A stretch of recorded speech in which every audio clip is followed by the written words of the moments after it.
มมงคลพระชนมายุเท่าพระบาทสมเด็จพระพุทธยอดฟ้าจุฬาโลกมหาราชสมเด็จพระปฐมบรมกษัตริยาธิราชแห่งพระราชวงศ์จักรีพุทธศักราช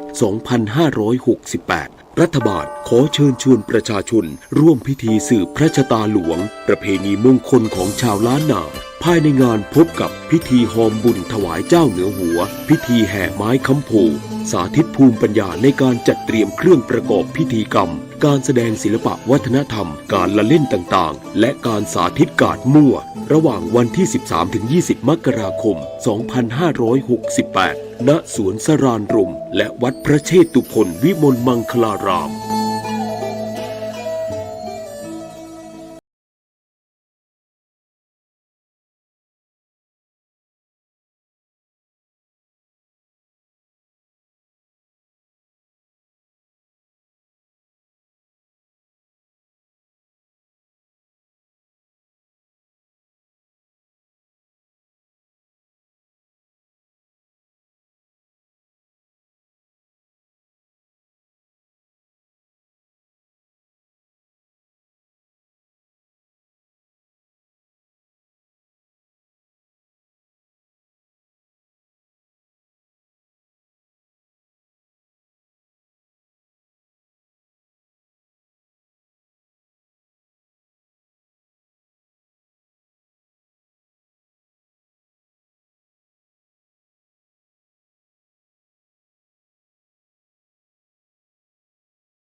ท่านกำลังติดตามรับฟังสถานีวิทยุกระจายเสียงพระพุทธศาสนาแห่งชาติและสังคม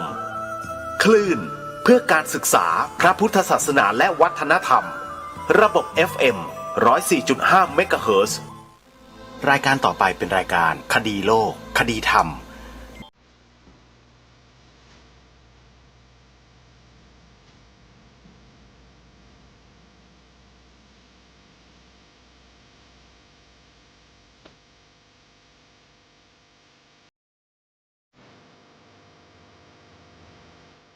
ขอกราบถวายความนอบน้อมแด่พระรัตนตรัย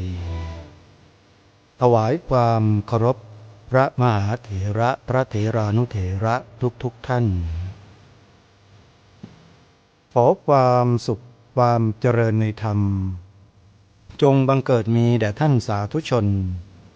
ที่กำลังติดตามรับฟังรายการจากสถานีวิทยุแห่งนี้ทุกท่านขอนำท่านผู้ฟังเข้าสู่รายการคดีโลกคดีธรรม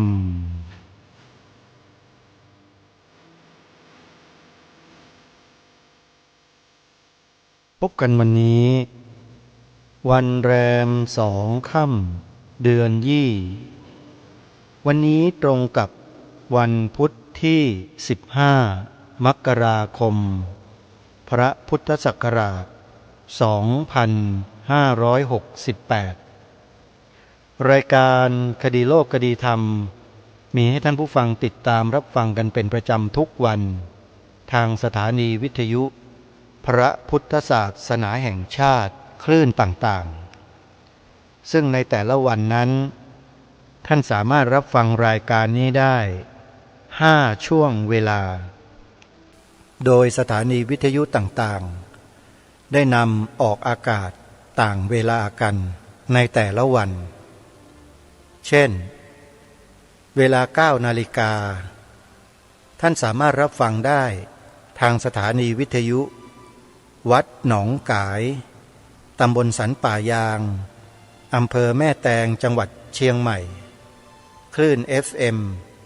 99.75 เมกะเฮิรตซ์วัดอารามมงคลคลื่น FM 89 เมกะเฮิรตซ์เวลา 10 นาฬิการับฟังได้ทางสถานีวิทยุพระพุทธศาสนาแห่งชาติประจำจังหวัดเลยวัดป่าจริยธรรมตำบลนาดอกคำอำเภอนาด้วงจังหวัดเลย FM 96.50 เมกะเฮิรตซ์วัดศรีอุดมวงศ์ตำบลศรีสงครามอำเภอวังสะพุงจังหวัดเลย FM 101.75 เมกะเฮิรตซ์วัดสามชุกตำบลสามชุกอำเภอสามชุกจังหวัดสุพรรณบุรี FM 100.25 เมกะเฮิรตซ์เวลา 11 นาฬิกานอกจากท่านจะรับฟังถ่ายทอดสดทางสถานีวิทยุแล้วยังสามารถรับฟังทาง YouTube ได้อีกช่องทางหนึ่งด้วยในเวลา 11 นาฬิกาเวลา 11 นาฬิกานี้ท่านสามารถรับฟังได้ทางสถานีวิทยุพระพุทธศาสนาแห่งชาติประจำจังหวัดเชียงใหม่วัดฝายหินตำบลสุเทพอำเภอเมืองจังหวัดเชียงใหม่คลื่น FM 104.50 เมกะเฮิรตซ์และช่อง YouTube วัดฝายหินเวลา 13 นาฬิกาสามารถรับฟังได้อีกครั้งหนึ่งทางสถานีวิทยุพระพุทธศาสนาแห่งชาติประจำจังหวัด101วัดบ้านปลาคูนตำบลท่าหาดยาวอำเภอโพนทรายจังหวัด101คลื่น FM 104.50 เมกะเฮิรตซ์และเวลา 1:00 หรือ 1 นาฬิการับฟังได้อีกครั้งหนึ่งทางสถานีวิทยุพระพุทธศาสนาแห่งชาติ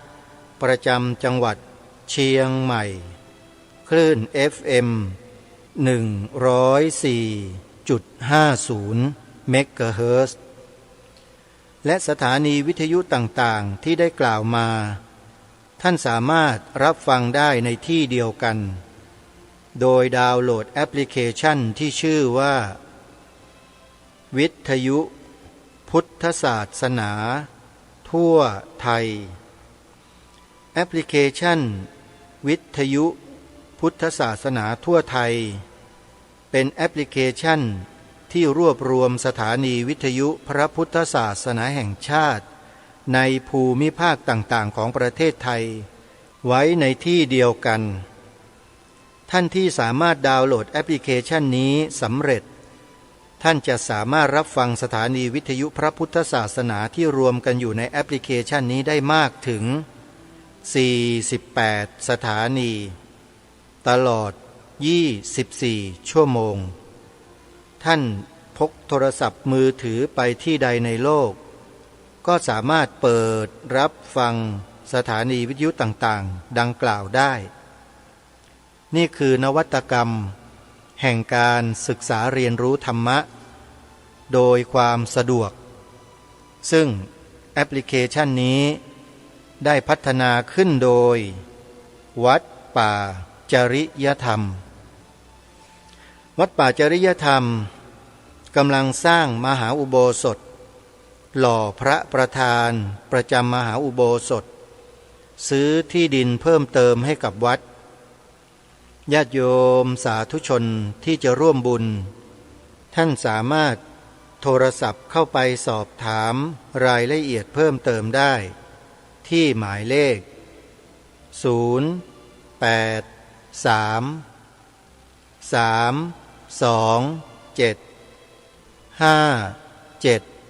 327 5700 วัดหนองกายตำบลสันป่ายางอำเภอแม่แตงจังหวัดเชียงใหม่กำลังสร้างอุโบสถทรงเจดีย์พุทธคยาและซื้อที่ดินเข้ามาผนวกเป็นของวัดอีก1 แปลงญาติโยมสาธุชนที่จะร่วมบุญโทรศัพท์เข้าไปสอบถามรายละเอียดได้ด้วยตนเองที่หมายเลข0817656469หรือ0837893642วัดศรีอุดมวงศ์ตำบลศรีสงครามอำเภอวังสะพุงจังหวัดเลยจะจัดงานผูกพัทธสีมาปิดทองฝังลูกนิมิตในวันที่18ถึง28มกราคมศกนี้ณวัดศรีอุดมวงศ์ในงานดังกล่าวท่านพระอาจารย์สมภพโชติปัญโยจะเดินทางมาร่วมงานในวันแรกคือวันเสาร์ที่18มกราคมที่จะถึงอีกไม่กี่วันนี้ขอเรียนเชิญเจริญพรญาติโยมชาวจังหวัดเลยได้มาถือศีลบวชเนกขัมมะถวายเป็นอาจาริยบูชาแด่พระอาจารย์สมภพโชติปัญโยร่วมกันในวันดังกล่าว18มกราคมที่วัดศรีอุดมวงศ์ตำบลศรีสงครามอำเภอวังสะพุงจังหวัดเลยและในงานวันแรกนี้จะมีการแสดงธรรมสอดแจ้งแล้วเราก็จะได้ร่วมกันเข้ากราบถวายสักการะท่านพระอาจารย์ใหญ่พระอาจารย์สมภพโชติปัญโยโดยพร้อมเพรียงกันนี่เป็นงานสำคัญอีกงานหนึ่งของพี่น้องชาวจังหวัดเลยขอให้มารวมกันเยอะๆนะโยมนะอาตมาภาพก็จะไปถึงที่วัดศรีอุดมวงศ์ในบ่ายวันที่18มกราคมนี้เพื่อไปร่วมงานแล้วก็จะกลับในวันที่21มกราคมญาติโยมสาธุชนท่านใดที่จะร่วมทำบุญสนับสนุนสร้างศาลาอเนกประสงค์ให้กับสวนป่าสามัคคีธรรมก็สามารถเดินทางมาที่วัดศรีอุดมวงศ์แล้วก็มาร่วมบุญกับอาตมาภาพได้นะโยมนะแต่ยังไงก็ตามงานผูกพัทธสีมาปิดทองฝังลูกนิมิตของวัดศรีอุดมวงศ์นั้นจัดถึง10 วัน10 คืนญาติโยมก็มาร่วมด้วยมาช่วยกันมาทำให้งานที่วัดศรีอุดมวงศ์นั้นสามารถดำเนินกิจการที่ดีๆให้กับสังคมต่อไปยาวนานร่วมกันช่วยกันมาทำบุญปิดทองลูกนิมิตกันนะโยมนะสำหรับหมายเลขโทรศัพท์ที่จะโทรไปร่วมบุญกับทางวัดศรีอุดมวงศ์นั้นโทรไปที่หมายเลข0894049068สำหรับวัดบ้านปลาคูนตำบลท่าหาดยาวอำเภอโพนทรายจังหวัด101ปกติจะมีกิจกรรมทอดผ้าป่าค่าน้ำค่าไฟสถานีวิทยุเป็นประจำทุกปีแต่ในปีนี้ไม่ได้จัดโดยปกติจะจัดทุกวันที่9มกราคมโยมแต่ถึงอย่างไรก็ตามโดยหน้าที่ของพวกเราแล้วเนี่ยนะโยมนะเราย่อมรู้กันอยู่ว่าครูบาอาจารย์ของเราที่ท่านทำงานเปิดสถานีวิทยุเปิดธรรมะให้เราฟังอยู่ตลอด24ชั่วโมงเนี่ยท่านต้องมีค่าใช้จ่ายทุกเดือนเป็นค่ากระแสไฟฟ้ารายการจึงขอเรียนเชิญชวนญาติโยมร่วมทำบุญค่ากระแสไฟฟ้าให้กับวัดบ้านปลาคูนด้วยกันโยมเพราะที่วัดบ้านปลาคูนนั้นไม่ได้มีกิจกรรมบ่อยครั้ง อาตมาภาพก็ถือโอกาสนี้ปีใหม่ทำบุญกับวัดบ้านปลาคูนด้วยกันโยมนะใครที่จะร่วมบุญโยมโทรศัพท์ไปที่หมายเลขนี้ได้เลยนะ081-183-9690วัดบ้านปลาคูนอนุโมทนาสาธุวัดสามชุกอำเภอสามชุกจังหวัดสุพรรณบุรีหลวงพ่อพระครูสุวรรณวิจิตรเจ้าอาวาสท่านซื้อที่ดินผนวกเข้ากับทางวัดปัจจุบันกำลังปลูกป่าให้เจริญงอกงามต้นไม้กำลังเจริญเติบโตสวยงามเลยทีเดียวเพื่อทำเป็นสวนป่าปฏิบัติธรรมญาติโยมใครจะร่วมบุญซื้อที่ดินถวายวัดสามชุกติดต่อไปที่หมายเลขโทรศัพท์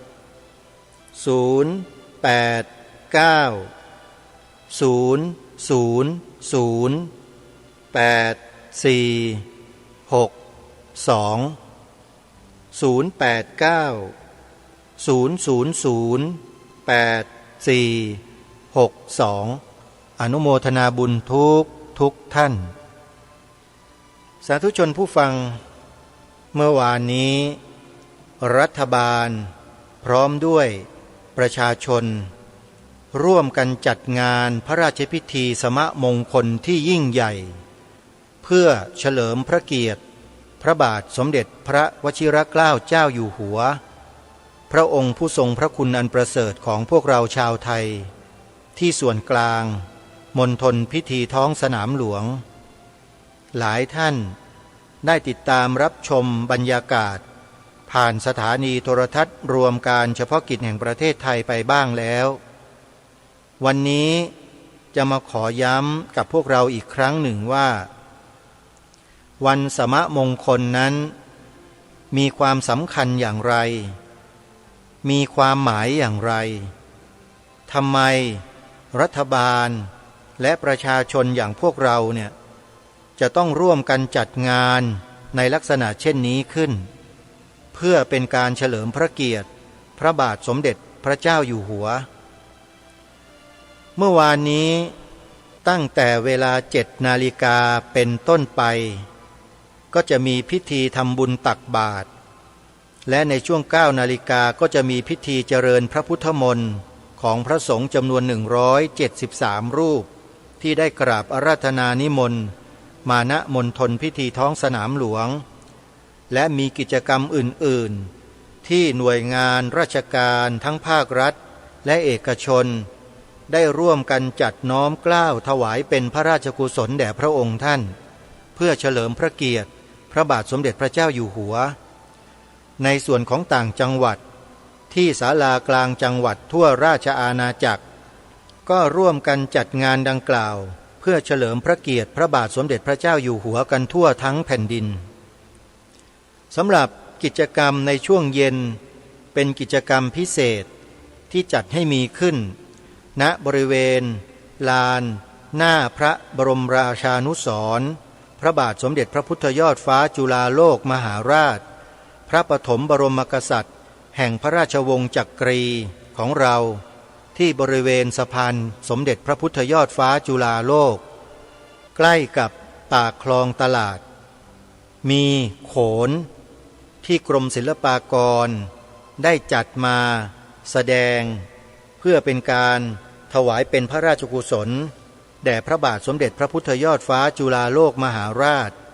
และเฉลิมพระเกียรติพระบาทสมเด็จพระเจ้าอยู่หัวรัชกาลที่10ของเราซึ่งเราก็ได้รับชมกันไปเป็นจำนวนมากสำหรับในวันนี้จะมีความหมายความสำคัญเกี่ยวกับพระราชพิธีดังกล่าวเนี่ยมานำเสนอต่อท่านผู้ฟังเพื่อให้เกิดองค์ความรู้ด้วยกันจะขอหยิบยกพระราชพิธีสมมงคลในอดีตที่มีการกล่าวไว้ในข้อมูลที่มีการเผยแพร่อยู่ในเว็บไซต์ของวัชรยาน ซึ่งขอโอกาสขออนุญาตนำมาเผยแพร่เพื่อให้พี่น้องประชาชนคนไทยของเราได้ทราบซึ้งในพระมหากรุณาธิคุณต่อองค์พระมหากษัตริย์ของเรา ดังนี้พระราชพิธีสมมงคลพระชนมายุเท่าพระบาทสมเด็จพระพุทธยอดฟ้าจุฬาโลกมหาราชขอย้ำอีกครั้งหนึ่งท่านผู้ฟังว่าข้อมูลที่กำลังนำเสนออยู่นี้เป็นข้อมูลในอดีตซึ่งมีความหมายมีเนื้อหาที่น่าสนใจเพื่อจะทำความรู้ให้กระจ่างแจ้งแก่พวกเราคนไทยว่าพระราชพิธีดังกล่าวมีความสำคัญอย่างไรมีความหมายอย่างไรเมื่อในอดีตเขาได้เขียนรายละเอียดเอาไว้น่าสนใจมากทางรายการเห็นว่ามีประโยชน์จึงได้นำมาเผยแพร่ต่อไปนี้วันที่23พฤษภาคมพระพุทธศักราช2543เป็นวันสำคัญพิเศษสุดที่เนื่องในพระบาทสมเด็จพระเจ้าอยู่หัวอีกวาระหนึ่งหมายถึงองค์พระบาทสมเด็จพระบรมชนกาธิเบศรมหาภูมิพลอดุลยเดชมหาราชบรมนาถบพิตรผู้ทรงพระคุณอันประเสริฐของพวกเราชาวไทยนั่นเองนะฮะโปรดเกล้าโปรดกระหม่อมให้ประกอบพระราชพิธีเป็นการส่วนพระองค์และขานชื่อพระราชพิธีว่าพระราชพิธีสมมงคลพระชนมายุเท่าพระบาทสมเด็จพระพุทธยอดฟ้าจุฬาโลกมหาราชเป็นพระราชพิธีเนื่องในโอกาสที่พระบาทสมเด็จพระเจ้าอยู่หัวทรงเจริญพระชนมพรรษา73พรรษาในวงเล็บ72ปี5เดือน19วันนับพระชนมวาลได้ 26,469 วันเสมอ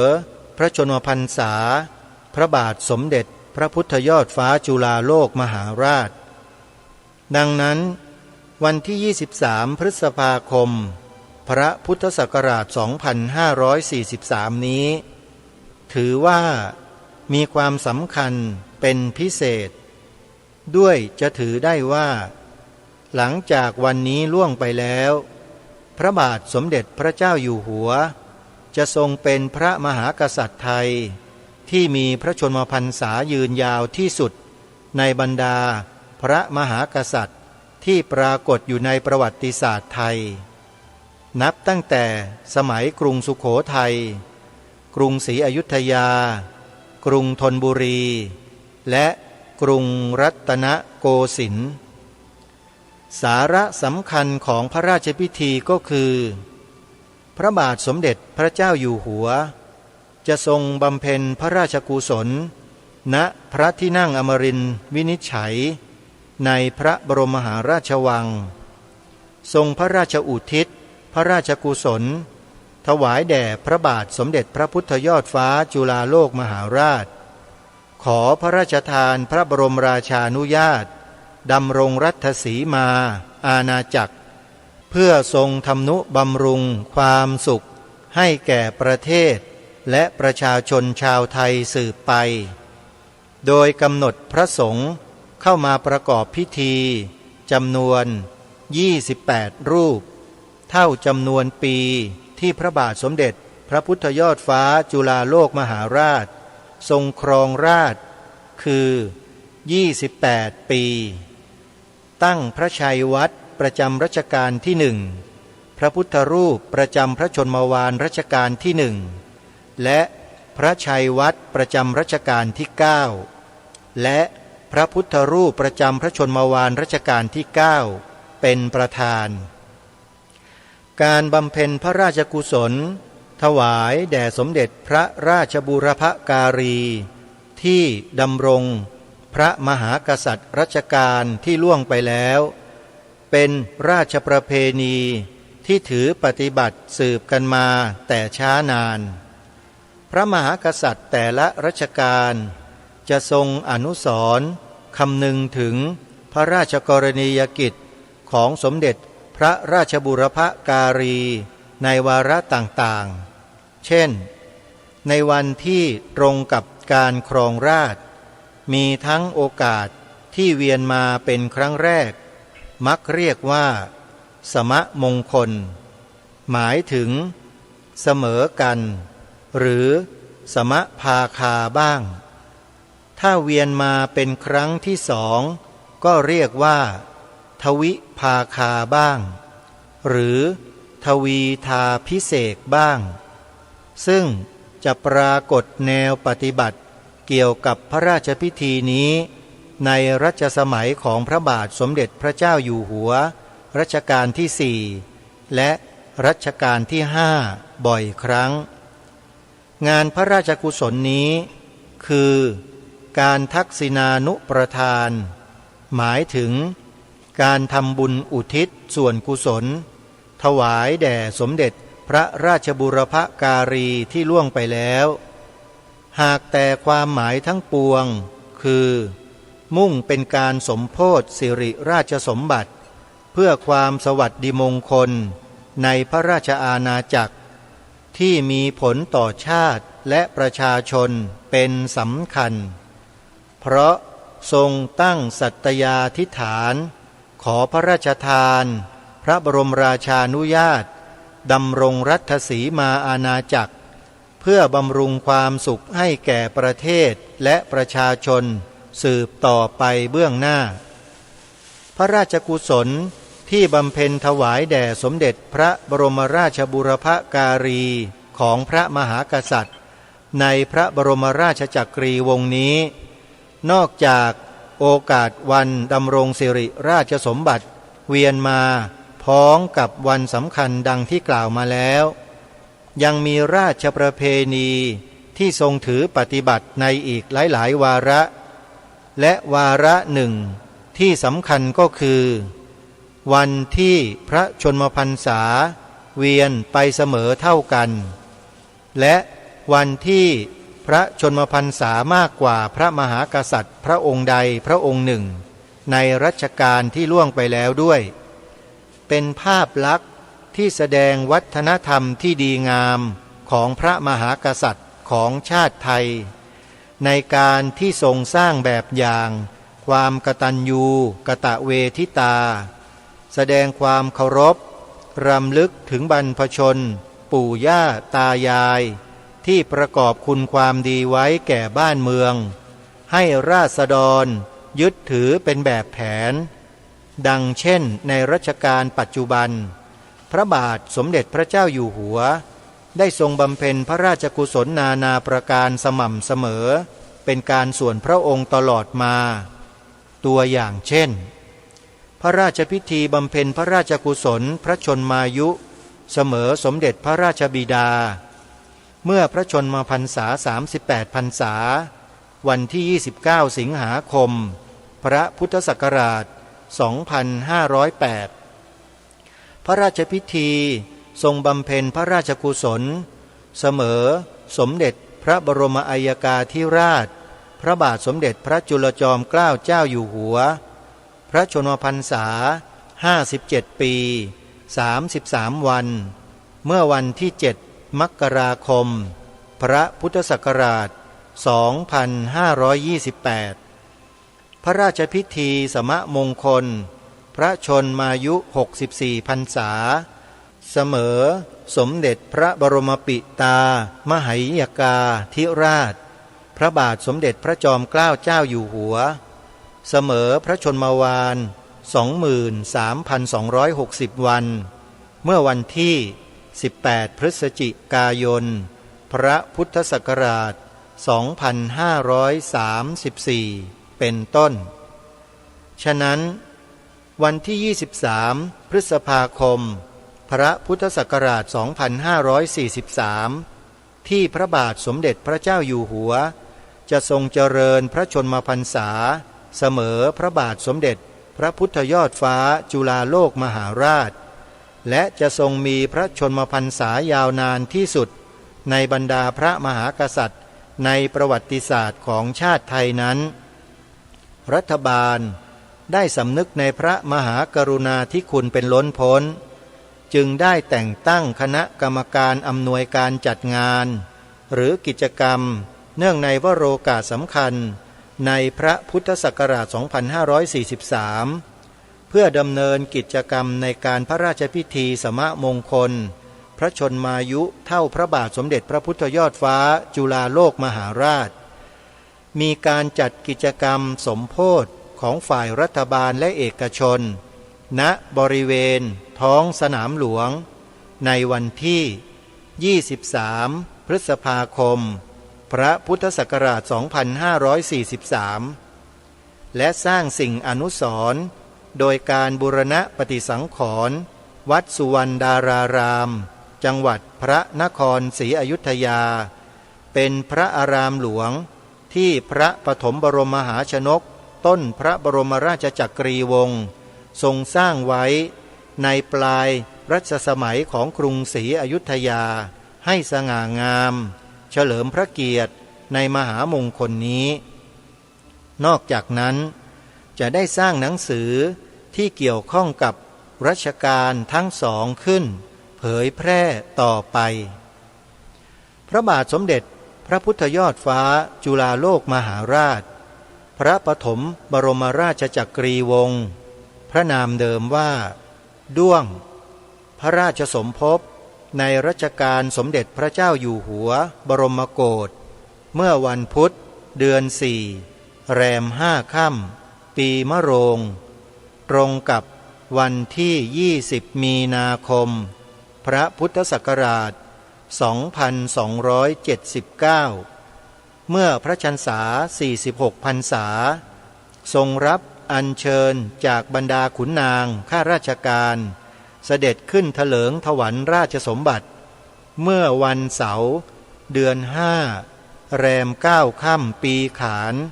จุลศักราช 1144 ตรงกับวันที่ 6 เมษายน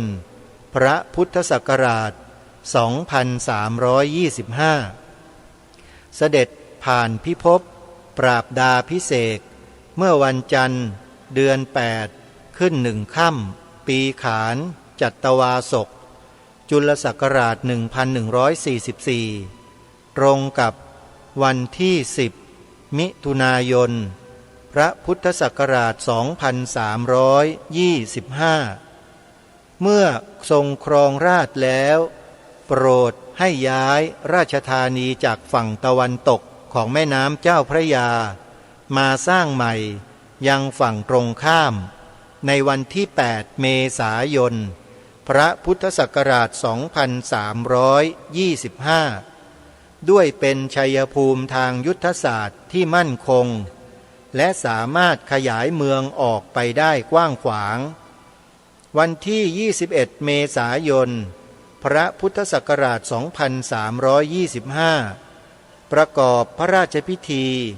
ยกเสาหลักเมืองสร้างพระราชธานีใหม่และพระบรมมหาราชวังเสร็จในปลายปีพระพุทธศักราช 2327 พระราชทานนามเมืองหลวงใหม่ว่ากรุงเทพมหานครบวรรัตนโกสินทร์มหินทรายุทธยามหาดิลกภพนพรัตน์ราชธานีบูรีรมย์อุดมราชนิเวศมหาสถานอมรพิมานอวตารสถิตสักกะทัตติยวิษณุกรรมประสิทธิ์ในวงเล็บคำว่าบวรเปลี่ยนเป็นอมรในรัชกาลที่4วงเล็บปิดดำรงสิริราชสมบัติ28 พรรษาสวรรคตเมื่อวันพฤหัสบดีเดือน 9 แรม 13 ค่ำปีมะเสงเอกศกจุลศักราช 1171 ตรงกับวันที่ 7 กันยายนพระพุทธศักราช 2352 พระชนมพรรษา 73 พรรษานับพระชนมวาล 26,469 วันพระราชกรณียกิจที่สมเด็จพระมหาราชเจ้าทั้งสองพระองค์ ทรงบำเพ็ญมีความคล้ายคลึงกันคือพระบาทสมเด็จพระพุทธยอดฟ้าจุฬาโลกมหาราชมีพระราชปณิธานจะทำนุบำรุงบ้านเมืองเมื่อสถาปนากรุงรัตนโกสินทร์กล่าวไว้ในหนังสือกลอนเพลงยาวนิราศเรื่องรบพม่าที่ท่าดินแดงว่าตั้งใจจะอุปถัมภกยอยกพระพุทธศาสนาป้องกันขอบขันธสีมารักษาประชาชนแลมนตรีกล่าวโดยสรุปพระบาทสมเด็จพระพุทธยอดฟ้าจุฬาโลกมหาราชทรงบำเพ็ญพระราชกรณียกิจหลายประการเพื่อวางรากฐานบ้านเมืองให้เป็นปึกแผ่นทั้งด้านอาณาจักรและพุทธจักรทรงทำศึกสงครามเพื่อป้องกันรักษาประเทศให้พ้นจากการคุกคามของอริราชศัตรูเพื่อรักษาอาณาเขตให้มั่นคงและปลอดภัยติดต่อเจริญสัมพันธไมตรีกับประเทศใกล้เคียงทำนุบำรุงเศรษฐกิจส่งเสริมการทำมาหากินของราษฎรด้านกสิกรรมจัดระเบียบสังคมชำระรวบรวมกฎหมายโดยเฉพาะกฎหมายตราสามดวงทำนุบำรุงพระบวรพุทธศาสนาสั่งสอนข้าราชการและราษฎรให้มั่นคงอยู่ในศีลห้าและศีล10ประการที่สำคัญคือฟื้นฟูศิลปะวัฒนธรรมของชาติให้รุ่งเรืองดังเช่นสมัยกรุงศรีอยุธยาส่วนพระมหากรุณาธิคุณในพระบาทสมเด็จพระเจ้าอยู่หัวที่ทรงบำเพ็ญนั้นคล้ายคลึงกับพระบาทสมเด็จพระพุทธยอดฟ้าจุฬาโลกมหาราชคือทรงสร้างเอกภาพของชาติทรงรักษาเอกราชของประเทศและทรงดูแลทุกสุขของประชาชนด้วยพระองค์เองอย่างใกล้ชิดประชาชนต่างจงรักภักดีอย่างแนบสนิทใจพระปฐมบรมราชโองการที่ทรงเปล่งในวาระการพระราชพิธีบรมราชาภิเษกเราจะครองแผ่นดินโดยธรรมเพื่อประโยชน์สุขแห่งมหาชนชาวสยามในต้นรัชกาลตราบถึงบัดนี้เป็นเวลากว่า50 ปีแล้วพระราชกรณียกิจที่ทรงปฏิบัติเพื่อประชาชนยังคงมั่นคงมิคลอนแคลนนี่ก็เป็นบทความที่มีการเผยแพร่ไว้เมื่อปีพระพุทธศักราช 2543 เนื่องในพระราชพิธีสมมงคลพระชนมายุเท่าพระบาทสมเด็จพระพุทธยอดฟ้าจุฬาโลกมหาราชของพระบาทสมเด็จพระบรมชนกาธิเบศรมหาภูมิพลอดุลยเดชมหาราชบรมนาถบพิตรรัชกาลที่ 9ทางรายการน้อมนำพระราชประวัติของพระองค์ท่านพระบาทสมเด็จพระพุทธยอดฟ้าจุฬาโลกมหาราชมาอ่านให้สาธุชนผู้ฟังได้สดับรับฟังได้รู้ถึงความหมายของพระราชพิธีสมมงคลดังกล่าวด้วยกันท่านสาธุชนจะสังเกตเห็นว่าองค์พระมหากษัตริย์ไทยของเราทุกพระองค์ต้องขอย้ำนะครับว่าทุกพระองค์ทรงยอยกพระพุทธศาสนาพระราชพิธีภายในพระบรมมหาราชวังเนี่ยท่านสาธุชนทั้งหลายโปรดทราบร่วมกันด้วยว่าสถาบันพระมหากษัตริย์ไทยของเราเนี่ยมีโบราณราชประเพณีที่สืบมาแต่โบราณการช้านานมาแล้วให้ประกอบพระราชพิธีทุกครั้งต้องมีศาสนพิธีในทางพระพุทธศาสนาอยู่ในพระราชพิธีนั้นด้วยทุกกรณีไปแต่ไม่มีศาสนาอื่นเข้าไปเกี่ยวข้องขอย้ำนะไม่มีศาสนาอื่น เข้าไปเกี่ยวข้องกับพระราชพิธีสำคัญถ้าจะมีในนามของรัฐบาลที่รัฐบาลเป็นคนจัดเป็นคนทำไม่ใช่สำนักพระราชวังจัดทำอันนี้ต้องขอพูดให้ชัดเจนนะโยมนะเหมือนอย่างงานพระราชพิธีสมมงคลที่จัดขึ้นเมื่อวานนี้เนี่ยจะมี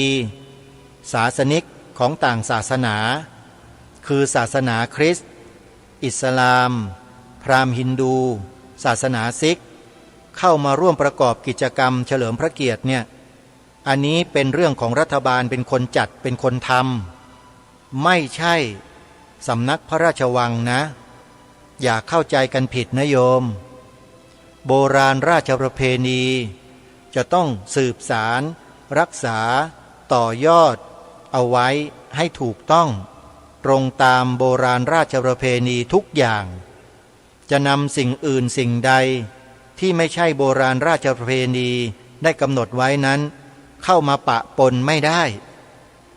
เพราะฉะนั้นต้องขอฝากพวกเราทุกท่านทุกคนให้เข้าใจร่วมกันด้วยว่าหลังจากเปลี่ยนแปลงการปกครองประเทศไทยมีรัฐธรรมนูญและจัดตั้งรัฐบาลเอาใครก็ไม่รู้มานั่งบริหารประเทศเนี่ยสิ่งเหล่านี้ก็ค่อยๆเกิดขึ้นมาเรื่อยๆอันนี้พูดนี่ไม่ได้ว่าใครนะแต่ทำความเข้าใจพวกเราให้เข้าใจร่วมกันเดี๋ยวจะเข้าใจกันผิดนะขอฝากไว้ทีนี้ที่รายการคดีโลกคดีธรรมจัดรายการในลักษณะที่ท่านทั้งหลายได้สดับรับฟังมาโดยตลอดเพื่อทำรงรักษาความเป็นไทยที่แท้จริงเอาไว้ให้ยืนอยู่บนหลักบนจุดยืนที่ถูกต้องดีงามนั้นทางรายการถือตามโบราณราชประเพณีไม่ได้ถือตามรัฐบาลนะทางรัฐบาลเนี่ยเขาไม่ได้ถืออย่างนั้นแต่เขาจะถือของเขาเราก็ไม่รู้ว่าใคร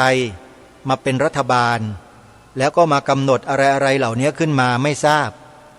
แต่รัฐบาลเก่าๆแก่ๆก่อนๆเขาไม่มีนะไปทำพิธี5 ศาสนา5 ศาสนานี้ไม่เคยมีในประเทศไทยนะเพิ่งจะมามีเมื่อเร็วๆนี้เองอันนี้ขอให้ทราบกันไว้ไม่ใช่โบราณราชประเพณีนะต้องสอนลูกสอนหลานสอนเด็กเยาวชนเราให้ชัดอย่าไปอะไรตามเข้าไปเสียทั้งหมดเดี๋ยวก็ถูกล้างสมองกลืนกินพื้นที่ทางสมองกันหมดนี่แหละที่รายการเป็นห่วงอย่างมากก็เลยพูดอะไรออกมาดูลักษณะที่ฉะฉานคมแล้วก็หนักแน่นไม่มีการรอมชอมกับการที่จะมาบิดเบือนมาทำลายไม่รอมชอมกับคนเหล่านี้ไม่ว่าใครก็แล้วแต่ท่านผู้ฟัง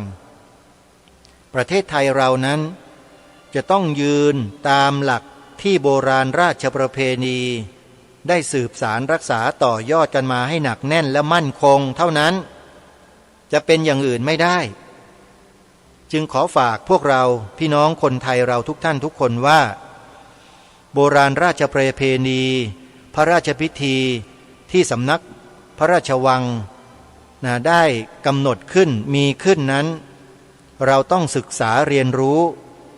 แล้วน้อมนำโบราณราชประเพณีที่ดีงามเหล่านั้นเนี่ย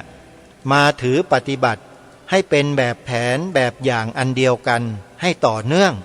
อย่าให้ขาดสายไม่เช่นนั้นแล้วเราจะเสียสีเสียเกียรติและสุดท้ายก็พาให้เสียเอกราชไปในที่สุดความเป็นเอกราชของชาติไทยนั้นชื่อก็บอกอยู่แล้วนะเอกะแปลว่าอะไรหนึ่งเพราะฉะนั้นความเป็นหนึ่งเดียวความเป็นเอกราชเนี่ยเราต้องทำความเข้าใจกันให้ตรงกันด้วยนะความเป็นเอกราชคือความเป็นหนึ่งเดียวเนี่ยคืออะไรก็อย่างที่ทางรายการได้นำเสนอผ่านรายการมาโดยตลอดนั่นแหละแล้วก็รณรงค์ให้พวกเราได้ช่วยกันใช้วาจาให้เป็นประโยชน์เพื่อรักษาความเป็นเอกราชของเราไว้กล่าว2 ประโยคนี้บอกให้ลูกหลานเยาวชนเรากล่าวให้ได้กล่าวตามแบบเนี้ย ตามบรรพบุรุษเราตามโบราณราชประเพณีขององค์พระมหากษัตริย์ของเรานี่แหละประโยคที่ว่าพระพุทธศาสนาเป็นศาสนาประจำชาติไทยของเราและสีขาวในธงชาติไทยหมายถึงพระพุทธศาสนาเท่านั้นให้ยืนหยัดอยู่บนหลักการที่ถูกต้องนี้ไว้เท่านั้นโยม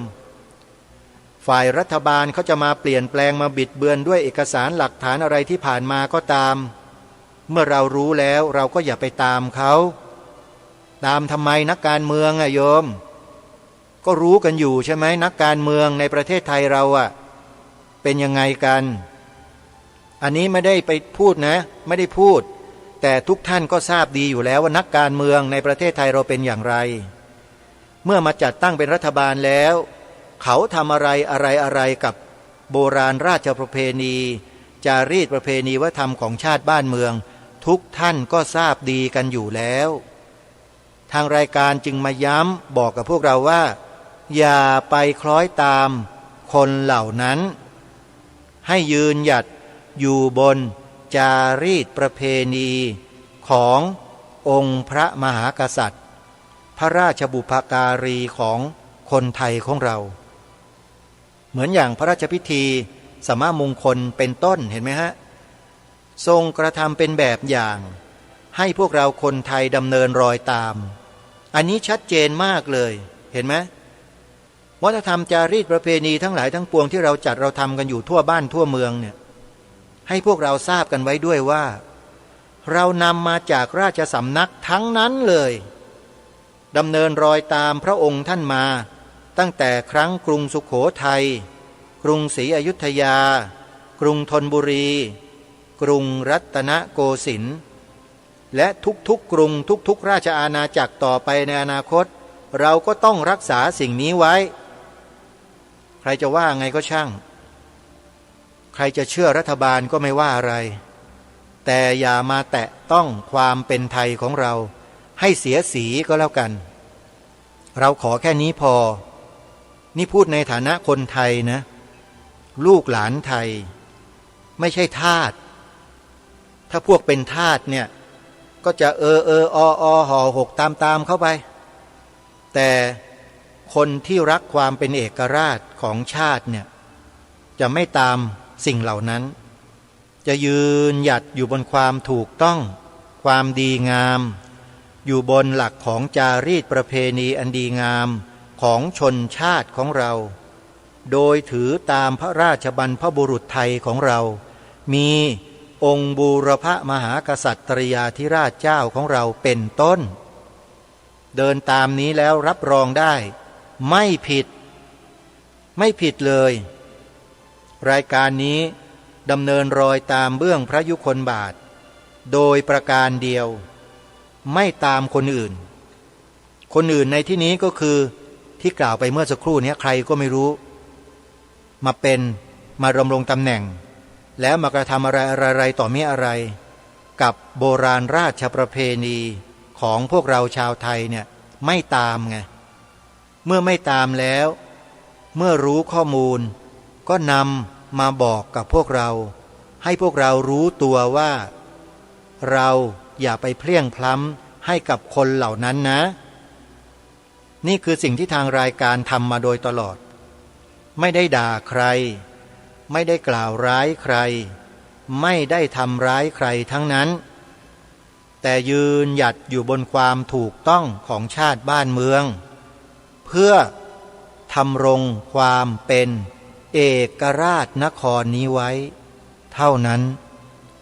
คือไม่ยอมเป็นทาสใครอะโยมอาตมาภาพนี่ผิดหรือเปล่าโยมที่ไม่ยอมเป็นทาสใครเนี่ยไม่ผิดใช่ไหมโยมแล้วโยมไม่เดินตามบรรพชนของเราหรือบรรพชนเรานี้ไม่ยอมเป็นทาสใครนะโยมจึงรักษาความเป็นเอกราชมาให้แก่พวกเราถึงวันนี้ได้นะสละเลือดเนื้อและชีวิตนะอย่าลืมคำนี้นะโยม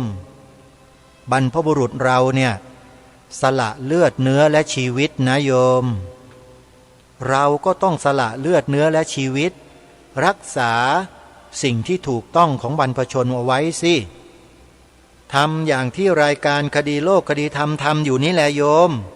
ไม่ต้องไปทำอย่างอื่นแค่นี้เลยฝากไว้ด้วยกันนะโยมนะเวลาของรายการก็มาสู่ช่วงท้ายแล้วอย่าลืมนะโยมวันนี้อาตมาภาพเองก็ได้มาร่วมงานทำพลีกรรมที่อนุสรณ์สถานสมเด็จพระนเรศวรมหาราชได้ประกอบพิธีทำบุญอุทิศกุศลเนี่ยให้กับบรรพชนไทยของเราที่สละเลือดเนื้อชีวิตตายในสนามรบเป็นจำนวนไม่น้อยเพื่อรักษาผืนแผ่นดินให้เราอยู่เมื่อถึงวาระถึงโอกาสวันแรม2 ค่ำเดือนยี่ของทุกปีโยมจำไว้นะ22โยมแรม2 ค่ำเดือนยี่หรือเดือน2นั่นแหละเดือนไทยนะเป็นกำหนดวันที่เราจะมาทำพลีกรรมให้กับดวงวิญญาณเหล่านั้นทุกปีละ1 ครั้งที่อนุสรณ์สถานสมเด็จพระนเรศวรมหาราชตำบลดอนเจดีอำเภอพนมทวนจังหวัดกาญจนบุรีงานก็สำเร็จเสร็จสิ้นไปด้วยดีทุกประการขออนุโมทนาบุญกับทุกท่านทุกฝ่ายที่ร่วมกันจัดกิจกรรมที่ดีๆนี้ขึ้นถ้าเราร่วมแรงร่วมใจกันจัดทำทุกปีเนี่ยเชื่อเถอะว่าดวงวิญญาณของบรรพบุรุษเราจะได้ไปผุดไปเกิดพ้นจากความทุกข์ไปเป็นเทพเป็นเทวาก็จะได้มาช่วยกันปกปักรักษาบ้านเมืองปกปักรักษาชีวิตพวกเราเนี่ยให้อยู่เย็นเป็นสุขไปอีกนานแสนนานเลยทีเดียวนะช่วยกันโยมวันนี้เวลาของรายการหมดแล้ว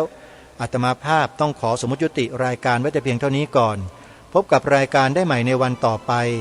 ขอความสุขความสวัสดีในธรรมแห่งองค์สมเด็จพระบรมศาสดาสัมมาสัมพุทธเจ้าจงปรากฏเกิดมีขึ้นในจิตใจของท่านผู้ฟังทุกท่านทุกคนเทินขอเจริญพร